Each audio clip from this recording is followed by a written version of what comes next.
Kain ka kanin na? Ayaw. Bakit? Papa, what? Hoy, hindi to video. Nanonood ako YouTube. Hindi kita binibidyohan.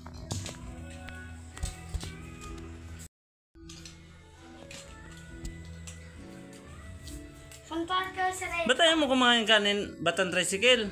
Papa. Ha? Hindi video to. Ate may supply.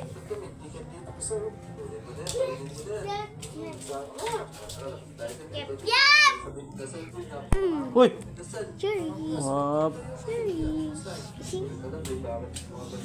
Nak, bakit napakaseryoso mo batang tricycle? Anong gusto mo?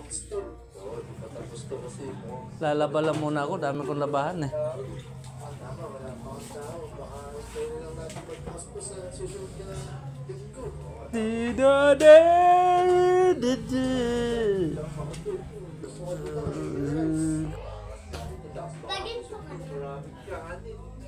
Maskulado ang papa mo. Malak. May masilok.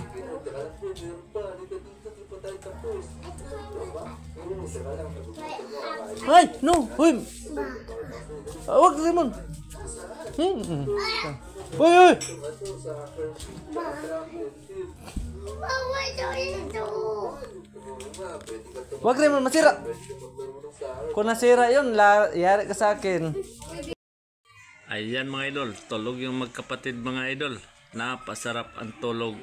Si Batang Tricycle at si Rhea mga idol. Napakasarap ng tulog ng magkapatid mga idol. Ganong kalupit yan mga idol. Wala kasi yung mama nila dito mga idol. Ako yung bantay mga idol. Kaya hindi sila makagala mga idol. Ako yung bantay sa kanila mga idol. Ang mama nila mga idol nagtatrabaho sa may maswe mga idol. Kaya akong bantay sa kanila mga idol. Pag ako kasing bantay sa mga bata mga idol, hindi makakalabas yan mga idol. Napakahaba kasi ng bakasyon ko mga idol. January 6 pa ang balik ko sa trabaho mga idol. Bukas na yan mga idol. Bukas pa ang balik ko sa trabaho mga idol. Kaya ako muna nagbabantay sa mga anak ko. Napakarami ko din nilabahan kanina mga idol. Tambak yung labahan mga idol. Sumakit nga yung baywang ko kalalaba mga idol. Ganong kalupit at napakabait talaga ng mga anak ko pag akong bantay sa kanila mga idol. Napakabait. Natutulog. Ayan no. Hindi sila makalabas. Hindi makapaglaro sa labas. Kasi pag ang mama nila bantay sa kanila mga idol, nasa labas yan palagi mga idol. Naglalaro.